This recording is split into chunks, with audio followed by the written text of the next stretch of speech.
Na noite de 25 de outubro de 2015, em uma parte perigosa de Nova Iguaçu, conhecida localmente como K11, o corpo de um homem foi encontrado caído na calçada. Manchas de sangue e cápsulas de revólver deflagradas estavam por perto. Na quietude da noite, apenas o clarão dos faróis que passavam cortava a escuridão para revelar a cena. Testemunhas disseram mais tarde às autoridades que, logo após os tiros serem ouvidos, viram uma mulher caminhando pela estrada. Ela parou, mas não se aproximou do corpo. Ficou no lado oposto da rua observando em silêncio. Não havia documentos de identificação com o homem, mas chaves e um telefone celular foram encontrados. Os investigadores o identificaram mais tarde como Felipe Lavina, de 27 anos. Naquela época, ninguém sabia que sua namorada, a estudante de direito Ellen Curie, estivera por perto e que seu envolvimento se tornaria o foco de um dos inquéritos mais acompanhados da história do Rio de Janeiro. Apenas algumas horas antes de o corpo de Felipe ser encontrado em uma rua de Nova Iguaçu, eventos na cidade vizinha de Mesquita já se desenrolavam, os quais mais tarde chocariam todo o Brasil. Era cerca de 4h15 da manhã de 25 de outubro de 2015. A casa da família Lavina ficava em um bairro tranquilo, onde relatos de comportamento agressivo eram raros. No terceiro andar, Felipe e sua namorada Ellen estavam dormindo. O silêncio foi subitamente quebrado por passos pesados e o som de uma porta sendo forçada. 3 homens armados subiram as escadas direto para o quarto de Felipe. Seus movimentos mostravam que sabiam exatamente quem estavam procurando e o que queriam. Um dos invasores gritou, abre aspas, onde estão os 300 mil, fecha aspas. A exigência soava como se estivessem convencidos de que uma grande quantia em dinheiro estava dentro da casa. Felipe explicou que não havia tal valor. Ele abriu um cofre de metal embutido na parede. Dentro havia apenas cerca de R$ 2.000, dinheiro destinado ao pagamento de funcionários de sua rede de academias. Os invasores enfurecidos começaram a gritar e a acusá-lo de mentir. Um deles golpeou Felipe várias vezes com a coronha de uma arma de fogo. Ellen estava por perto, assustada, mas alegou mais tarde que não foi tocada fisicamente. No andar de baixo, a mãe de Felipe, Fátima Lavina, acordou com a confusão. Aterrorizada, ela ouviu o barulho mas não interveio.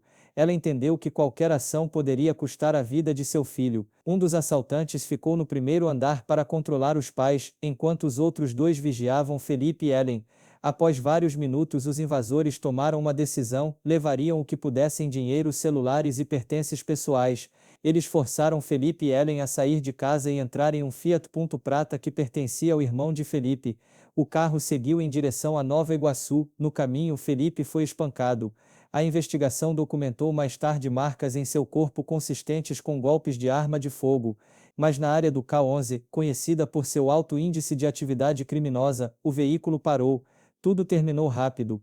Felipe foi puxado para fora do carro, e um dos assaltantes disparou 2 tiros em sua cabeça com um revólver calibre 38. Ellen foi deixada por perto e instruída a não olhar para trás. Ela correu para o telefone público mais próximo e ligou para o pai dela, não para os serviços de emergência. Quando os familiares chegaram ao local, ela estava parada do outro lado da rua, encarando o corpo de Felipe, mas sem nunca se aproximar. Os investigadores marcariam mais tarde este momento como o primeiro sinal de que algo não batia. Seu comportamento calmo, sua falta de reação e o fato de não ter feito qualquer tentativa de ajudar, tudo isso se tornaria o ponto de partida para uma versão dos fatos muito diferente. Antes daquela noite trágica em 25 de outubro de 2015, a vida de Felipe Lavina estava em um caminho promissor. Nascido e criado em Mesquita, ele vinha de uma família que valorizava o trabalho árduo e a independência. Aos 27 anos, ele havia se tornado proprietário de 2 academias de sucesso na região da Baixada Fluminense, uma conquista rara para alguém daquela área. O condicionamento físico era sua paixão, ele treinava duro, instruía outros e inspirava os que o rodeavam. Os clientes costumavam falar da atmosfera de apoio e disciplina em suas academias. Felipe morava na casa dos pais, ocupando o terceiro andar, que havia transformado em seu espaço privado, um lugar onde podia trabalhar, relaxar e passar tempo com o filho.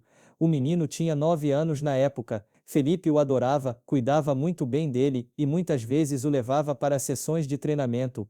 Sua mãe, Fátima Lavina, lembrou que só confiava em poucas pessoas para ajudar com o neto. Uma delas era Ellen Curie, namorada de Felipe. Ellen era estudante de direito, 4 anos mais jovem que Felipe. Ela parecia quieta, educada e responsável, o relacionamento deles parecia sólido visto de fora. Viajavam juntos, iam a eventos e Ellen até ajudava a cuidar do filho de Felipe, mas com o tempo a família de Felipe começou a notar coisas que geraram preocupação. A irmã de Felipe, Daniele, disse que Ellen mostrava um interesse em comum por dinheiro. Ela frequentemente perguntava sobre o negócio das academias e quanto Felipe estava ganhando. Seu comportamento parecia mudar dependendo do ambiente, calma e educada em casa, mas jactanciosa quando estava perto de amigos. A família tentou não se prender a isso, presumindo que diferenças de personalidade fossem normais. Ainda assim, a confiança nela começou a desaparecer lentamente. Felipe, de acordo com as pessoas próximas a ele, acreditava verdadeiramente no relacionamento. Apresentou Ellen à família, deu-lhe acesso à sua casa e não escondeu nada de suas finanças. Chegou a falar às vezes em um futuro juntos. O cofre de metal em seu quarto, conhecido apenas pelo seu círculo íntimo, era usado para guardar o dinheiro destinado ao pagamento dos funcionários e fornecedores das academias. Até onde se sabia, apenas Felipe e seus pais tinham conhecimento dele. O relacionamento entre Felipe e Ellen durou cerca de um ano. Na superfície, parecia uma história de amor típica.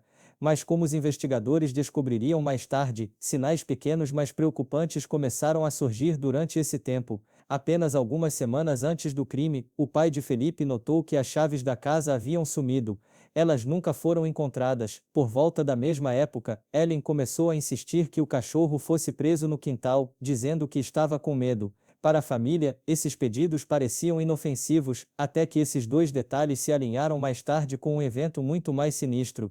Ellen tinha um jeito de causar a impressão certa. Para os vizinhos, ela era uma estudante gentil e trabalhadora. Para os amigos de Felipe, parecia uma parceira carinhosa. Mas aos olhos da família dele, ela era descrita como distante, quase sem emoção. Ninguém poderia imaginar que em poucas semanas, o nome dela dominaria os relatórios policiais e que cada palavra dita por ela se tornaria o centro de uma batalha legal entre os investigadores e sua equipe de defesa. A vida de Felipe antes do crime parecia uma história de sucesso de alguém que venceu por esforço próprio. Um jovem empreendedor que construiu tudo sozinho. Mas foi exatamente isso, sua estabilidade, sua situação financeira e a profunda confiança que depositava nos mais próximos que lançou as bases para o que acabaria por se tornar um fim trágico. Uma vez que o choque inicial da morte de Felipe Lavina passou, a investigação engrenou. Desde o início, as circunstâncias levantaram suspeitas. Não havia sinais de entrada forçada na casa dos Lavina. A porta da frente, o portão e até a fechadura do quarto privado de Felipe haviam sido abertos sem qualquer luta ou dano. Para investigadores experientes, esse foi o primeiro grande indício. Quem cometeu o crime teve acesso fácil. Por dentro, a casa estava imperturbada. O cofre, onde o dinheiro desaparecido estava guardado, não tinha sido arrombado ou arrancado da parede. Tinha sido simplesmente aberto com uma chave ou por alguém que conhecia o código. Nada na cena apontava para um assalto aleatório. Até o cachorro da família, normalmente protetor e alerta ao menor ruído, tinha sido preso. Esse detalhe foi especialmente notável porque era Ellen quem frequentemente pedia para o cachorro ser confinado, alegando medo. E na noite do crime, o cachorro estava de fato preso, dando aos criminosos acesso livre à residência. A polícia vasculhou a cena. Havia poucos sinais de luta, apenas algumas gotas de sangue no chão e inúmeras pegadas de sapatos. Os investigadores determinaram rapidamente que os suspeitos fugiram em um veículo pertencente ao irmão de Felipe. Poucos dias depois, o carro foi encontrado abandonado na área da posse, em Nova Iguaçu. As placas haviam sido removidas, mas o número do chassi confirmou sua identidade. No interior, os policiais encontraram manchas de sangue no banco traseiro e impressões digitais que não correspondiam a ninguém da família ou à vítima. A polícia começou a montar a linha do tempo. Usando filmagens de segurança, conseguiram rastrear a direção geral do movimento do carro de Mesquita para o bairro K11, o mesmo local onde o corpo de Felipe foi encontrado. A distância total era de apenas cerca de 5 milhas. À medida que os investigadores começaram a ligar os pontos, a ideia de um assalto comum não se sustentava mais. As chaves de casa desaparecidas semanas antes da invasão, a falta de entrada forçada, o cachorro preso e o conhecimento preciso da existência do cofre apontavam para uma coisa: alguém de dentro forneceu informações críticas. A família lembrou que apenas poucas pessoas sabiam do cofre e do dinheiro guardado ali.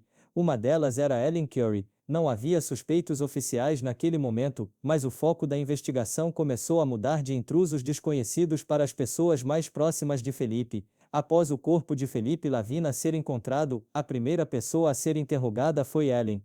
Os investigadores esperavam sinais de choque, lágrimas, confusão, talvez medo. Mas em vez disso ela permaneceu calma, deu respostas breves e quase não demonstrou emoção. Ela disse à polícia que o incidente aconteceu de repente e que não viu quem puxou o gatilho. Mas várias inconsistências começaram a levantar suspeitas. Primeiro, Ellen nunca procurou ajuda, ela não ligou para os serviços de emergência, mesmo tendo um telefone consigo. Segundo, ela apontou com confiança para os investigadores a direção em que os suspeitos haviam ido, apesar de dizer que não tinha visto a estrada. Terceiro, testemunhas descreveram o comportamento dela na cena como distante. Ela ficou do outro lado da rua em relação ao corpo de Felipe, sem nunca chegar perto, o que pareceu estranho para muitos para alguém que acabara de passar por um evento tão traumático. Apesar dessas contradições, Ellen foi inicialmente tratada apenas como testemunha. As autoridades continuaram a perseguir a teoria de um assalto que deu errado. Isso mudou quando um homem chegou à delegacia com seu filho de 17 anos. Ele disse aos investigadores que o adolescente estivera envolvido no crime e estava pronto para confessar. Aquele adolescente se tornou o ponto de virada no caso. Durante seu depoimento, ele descreveu toda a sequência de eventos em detalhes. Seu testemunho virou a investigação de cabeça para baixo. De acordo com ele, o crime foi planejado com antecedência e a pessoa que iniciou tudo foi Ellen Curry. Ela supostamente forneceu a localização exata do cofre, disse-lhes quanto dinheiro havia dentro e até entregou as chaves da casa para que pudessem entrar sem fazer barulho. Ele alegou que Ellen prometeu pagar a cada um deles assim que o dinheiro fosse levado. O plano era sequestrar Felipe, pressioná-lo e forçá-lo a abrir o cofre. Mas de acordo com o adolescente, as coisas saíram do controle quando Felipe resistiu e um dos outros disparou um tiro. Quando chegaram ao bairro K11, tomaram a decisão de acabar com ele e se livrar do corpo. O jovem também disse que havia 4 pessoas envolvidas no total, incluindo ele mesmo. Os investigadores cruzaram a confissão, tudo batia. Seu conhecimento da planta da casa, a localização exata do cofre, o fato de o cachorro ter sido preso e as chaves desaparecidas semanas antes. Ele também revelou que Ellen havia dito a eles com antecedência que horas os pais de Felipe costumavam ir para a cama e que a casa tinha câmeras de segurança que precisariam ser desativadas. Quando os investigadores compararam esses detalhes com as evidências do mundo real, a teoria de um assalto infeliz desmoronou completamente. O caso foi reclassificado de latrocínio para um crime intencional executado por um grupo agindo sob coordenação prévia. A reação do público foi de choque imediato. O que parecia um crime trágico ligado a roubo subitamente transformou-se em uma história de traição. A mulher antes vista como vítima estava agora no centro da suspeita. Veículos de mídia, citando vazamentos da investigação, começaram a referir-se a ela como a mentora. Ellen negou todas as alegações, insistindo que a confissão do adolescente era mentira, mas os investigadores notaram que seus depoimentos mudavam constantemente. Primeiro, disse que eram 3 agressores, depois 4. Inicialmente alegou não saber nada sobre o cofre, depois admitiu que vira Felipe abri-lo. As inconsistências acumularam-se, e a cada novo depoimento, sua posição enfraquecia. Naquele ponto, os investigadores já sabiam que homens adultos com ligações ao submundo do crime da Baixada Fluminense estavam envolvidos. Ainda assim, foi o depoimento do adolescente que se provou decisivo. Foi a primeira vez que as autoridades tiveram fundamentos claros para acreditar que o crime não fora aleatório. A investigação entrou em uma nova fase. Agora a suspeita se estendia além do grupo de assaltantes até a pessoa que os investigadores acreditavam ter orquestrado o plano. Pela primeira vez, o nome de Ellen Curry apareceu em registros oficiais, não como testemunha, mas como a suposta organizadora do crime. Seguindo a confissão do adolescente, a polícia identificou os outros participantes Luigi Cirino, Marlon Paranhos e outro homem cuja identidade nunca foi confirmada. Cirino foi preso primeiro. Ele admitiu ter participado do sequestro, mas negou responsabilidade pelo desfecho fatal. Seu relato ecoou o do adolescente as chaves à planta da casa, o conhecimento do cofre e o pagamento prometido. Paranhos não foi localizado imediatamente. Semanas depois ele foi encontrado morto em uma favela, supostamente por uma disputa de dívidas. O segundo cúmplice morreu em circunstâncias semelhantes. Os investigadores não descartaram a possibilidade de que essas mortes tenham sido intencionais, destinadas a silenciar testemunhas potenciais. Com duas figuras-chave mortas, a investigação começou a desmoronar. Cirino, o único suspeito restante, deu depoimentos inconsistentes e mudou repetidamente sua história. Alegou que agiu sob as instruções de Ellen, mas falhou em fornecer provas sólidas. Naquele momento, o caso chegou a um beco sem saída. Duas testemunhas possíveis estavam mortas, uma terceira havia sumido, e o adolescente estava sob proteção. No final foi o testemunho dele que se tornou a base do caso da acusação. Este capítulo marcou o ponto em que a narrativa do assalto foi oficialmente descartada e o caso reclassificado como um crime premeditado. Qualquer sugestão de que fora um ato aleatório estava agora fora de questão, com dois dos suspeitos não mais vivos. Os investigadores voltaram sua total atenção para as duas figuras restantes, Luigi Cirino e Ellen Chiori. Após revisar os registros telefônicos e o testemunho do adolescente, as autoridades acusaram formalmente Ellen. No início de 2016, ela foi presa. Durante o interrogatório, Ellen negou qualquer envolvimento, mantendo que não tinha nada a ver com o crime. A prisão ganhou as manchetes de todo o país, a opinião pública se dividiu. Alguns exigiam justiça, enquanto outros viam Ellen como vítima de uma investigação falha. Poucos meses após sua prisão, o tribunal concedeu um pedido de sua equipe jurídica e a libertou. A decisão baseou-se no que o juiz chamou de evidências insuficientes para justificar a detenção contínua. Ellen foi ordenada a permanecer na cidade. Para a família de Felipe, os diretamente impactados pelo crime, isso veio como um golpe devastador. Os parentes expressaram indignação dizendo, abre aspas, o sistema falhou conosco novamente, fecha aspas. Não muito depois, os promotores apresentaram novas evidências, gravações de chamadas telefônicas sugerindo que Ellen estivera em contato com um dos suspeitos pouco antes do incidente.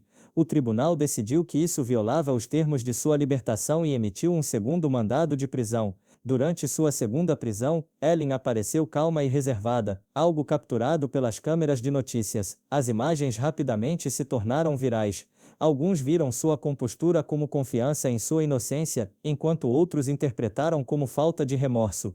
Em 2017, o tribunal negou outro pedido de libertação, citando preocupações de que Ellen pudesse tentar interferir nas testemunhas. Naquela época, o caso havia se tornado uma sensação nacional. Nas redes sociais, as pessoas não estavam apenas discutindo os fatos, questionavam todo o sistema de justiça. A história de Ellen Chiori não era mais apenas um caso jurídico. Tinha se tornado um símbolo de como um drama de tribunal pode evoluir para um conflito público onde opiniões são formadas muito antes de um veredicto ser entregue. Em julho de 2017, o julgamento da morte de Felipe Lavina começou oficialmente no primeiro Tribunal Criminal de Nova Iguaçu. Após anos de investigação, o nome de Ellen Chiori era agora conhecido em todo o país, e o interesse público na audiência era intenso. O tribunal estava lotado não apenas de repórteres e familiares, mas de dezenas de moradores locais que acompanharam o caso desde o início. A atmosfera era tensa. Ellen sentou-se na mesa da defesa, inexpressiva, composta. Os promotores apresentaram suas acusações acusando-a de orquestrar o crime por ganho pessoal. O caso foi construído sobre o testemunho do adolescente junto com evidências fundamentais: a falta de entrada forçada, seu conhecimento da planta da casa, as chaves desaparecidas e chamadas telefônicas gravadas nos dias que antecederam o incidente. Os promotores argumentaram que Ellen não estava apenas ciente do ataque planejado. Ela desempenhou um papel central na sua orquestração. Na declaração de abertura, a acusação descreveu o crime como um ato de traição realizado com cálculo frio e um plano premeditado. A defesa centrou sua estratégia em contestar a credibilidade da confissão do adolescente. O advogado de Ellen afirmou que seus depoimentos foram feitos sob pressão das autoridades policiais e não foram apoiados por nenhuma evidência sólida. Ele disse ao tribunal, abre aspas, todo este caso depende da palavra de um adolescente tentando diminuir sua própria responsabilidade, fecha aspas. A defesa também apontou que não havia mensagens ligando Ellen aos executores e argumentou que o suposto motivo ganância não tinha fundamento factual. Ao longo do julgamento, o tribunal ouviu dezenas de testemunhas. Entre elas estavam familiares de Felipe, funcionários de suas academias, vizinhos e peritos forenses. O adolescente, agora a testemunha-chave do caso, testemunhou a portas fechadas. Repetiu sua afirmação de que Ellen deu ao grupo tanto as chaves quanto informações detalhadas sobre o dinheiro. Embora a juíza tenha notado inconsistências em seu testemunho, o cerne da narrativa da promotoria permaneceu intacto. Um momento particularmente tenso ocorreu quando Luigi Cirino não compareceu ao tribunal. Ele havia sido intimado, mas não foi encontrado em lugar nenhum e seu paradeiro era desconhecido. Embora isso complicasse a sequência dos eventos, o tribunal decidiu que sua ausência não enfraquecia as evidências gerais apresentadas. Ellen também prestou depoimento. Calmamente negou qualquer envolvimento.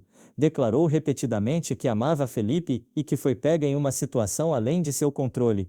Segundo ela, o crime foi cometido por pessoas que não conhecia e seu nome foi arrastado como uma forma de outros desviarem a culpa. Abre aspas, perdi alguém que amava, fecha aspas, disse ela, abre aspas, e agora sou forçada a provar que não causei isso, fecha aspas. O julgamento durou vários dias. Os promotores apresentaram uma linha do tempo completa dos eventos, enfatizando que nunca fora um assalto aleatório. Os suspeitos sabiam demais. A defesa manteve até o fim que não havia evidência direta conectando Ellen ao crime. No último dia do julgamento, a juíza Ana Cristina da Silva Fernandes proferiu o veredicto em um tribunal lotado. O tribunal decidiu que a promotoria apresentou um caso convincente e que o papel de Ellen Curry foi muito além do envolvimento passivo. Ela foi considerada culpada de organizar o crime com fatores agravantes, motivo financeiro e traição da confiança da vítima. Ellen foi sentenciada a 30 anos em uma instalação correcional de segurança máxima.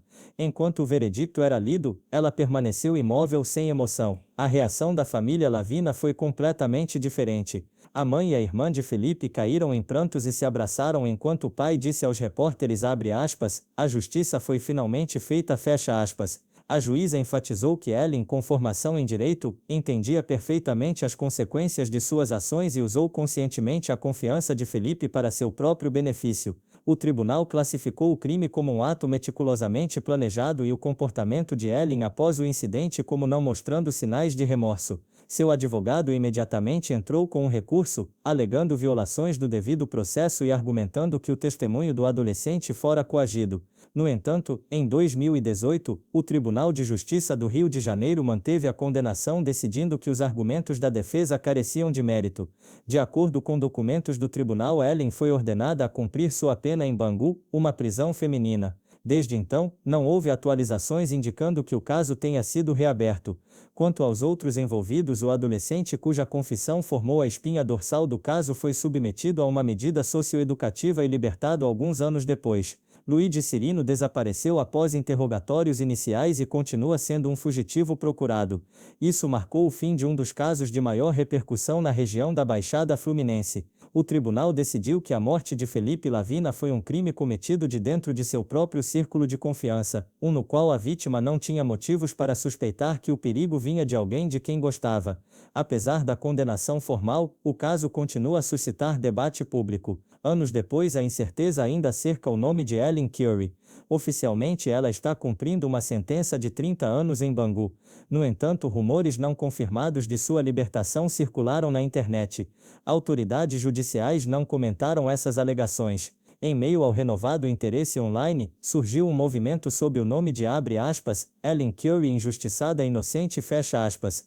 Os apoiadores argumentam que a evidência usada contra ela foi circunstancial e que o testemunho-chave dado por um adolescente foi obtido sob pressão. Eles oferecem uma versão alternativa dos fatos, retratando Ellen como vítima tanto das circunstâncias quanto de um erro judicial. A família de Felipe vê esses esforços como profundamente desrespeitosos à sua memória, insistindo que a sentença foi justa e apoiada por evidências sólidas. Mas o público permaneceu dividido. Este caso expôs questões mais profundas, a crescente desconfiança no sistema de justiça, a divisão emocional entre fatos e sentimentos, e o conflito entre o julgamento legal e a opinião pública. A história de Felipe Lavina revelou quão facilmente amor, traição e ganho pessoal podem se emaranhar e como mesmo após uma sentença ser proferida, as perguntas podem persistir por anos.